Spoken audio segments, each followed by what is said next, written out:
I have problems with being tickled. It makes me very, very panicky and very angry. And I'm in a relationship where when I get into a bad mood, my boyfriend likes to tickle me. And that just makes me even more upset, so that's been putting a really big strain on our relationship. I did have a few concerns when coming into this. I am an actress, so I tend to be very dramatic, and I like to let things out, so I was a little nervous that, I might scream or yell or something like that, and, I don't want anyone to call the cops.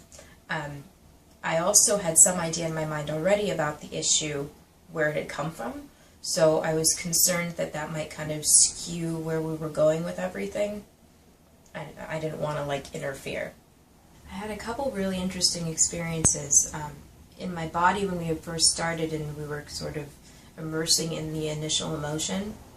I felt heat, as like a pulsing heat in a couple of areas. In my forehead area here, I guess what you'd call the third eye, down my spine, and then also where my heart would be, I guess, but in my back.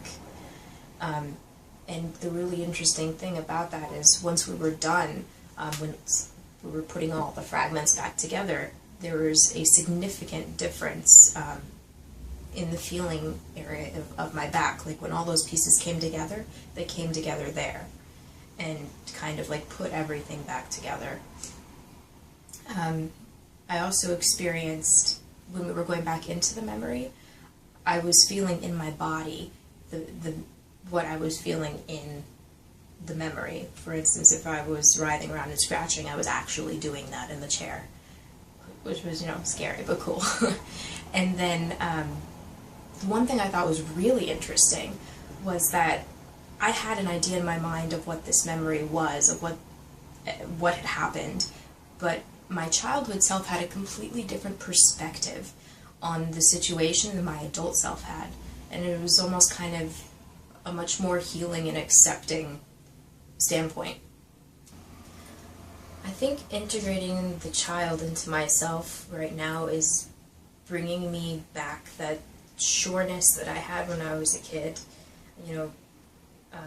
without all the extra doubts that I want to do this, but this. No, it's just I want to do this. It's that laser focus, that determination without all of the other crap that holds you back. A feeling of firm-footedness, like if I step off this ledge, I'm not going to completely collapse.